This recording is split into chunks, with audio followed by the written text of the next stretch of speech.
Նախ մենք մոտ 700 միլիոն դոլարի գյուղատնտեսական արտադրանք ենք Ռուսաստան տանում։ Հիմա այս տարի չենք տան այդ։ Այդ 700 միլիոնից չգար, 200 միլիոն, 150 միլիոն հարկ էր գալիս։ Հիմա ոչ միայն մեր բյուջեն կպակասի։ Մենք հիմա տանենք փոխհատուցենք, այսինքն պղպեղը առել են, ասում պետությունը պղպեղը կառնի, այսինքն բանա, գնա գյուղնախարարություն էլ չկա, ասենք, չգիտեմ, ֆինանսների նախարարության միջանցներում այդ պղպեղը կա, գնացեք վերցեք, տարեք կերեք, ոնց։ Ես չեմ հասկանում ինչ անում։ Եվ ինչ է կատարվում։ Ոչ միայն Արարատ Միրզոյանն, այլ Արամ Զավենի Սարգսյանն ասեց կտանենք Եվրոպա մեր ապրանքները։ Ուրեմն նայ, ցածիկը լենց նայ։ Հայաստանից սոխը գնում է Եվրոպա։ Նախ ես պիտի առաջարկեի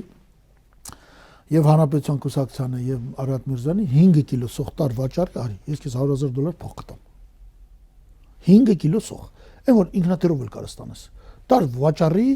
ապացույցի որին սոխնա, ներկայացուցիչ հետը դնենք, հետո վաճառի որևէ շուկայում, Փարիզում օրինակ ամեն շաբաթ կիրակի շուկաներ են անում քաղաքի։ Բերում են այն։ Հա, բերում են վաճառի արի։ Ուրեմն սոխը իրա բանի տոմսով, ինքնաթիռի տոմսով բանով մենք Ռուսաստան ենք տանում, մրցունակ չենք, հազիվ ենք մրցում ադրբեջանցի եւ ուզբեկ ֆերմերների հետ, որ ընդամենը 250 կիլոմետր աստից սահմանը ռուսական։ Հիմա տանում ենք Փարիզ ինքնաթիռով, անցնում ենք Թուրքիա, Բալկանյան երկրներ, բան, որտեղ գտնում են ֆիտոսանիտարական ահավոր կանոններ։ Դուք երևի մի անգամ չի որ լսել եք, երբ որ Հայաստանից գնում ես մեկի մոտ բան է ստանում, ուտելիք է ստանում, հաճախ բացում են օրինակ Շվեյցարիայում կամ Գերմանիայում։ Ոչ միայն այդ ամեն ինչը շպրտում են, այլ քեզ 500 եվրո բան տուգանք են նշանակում։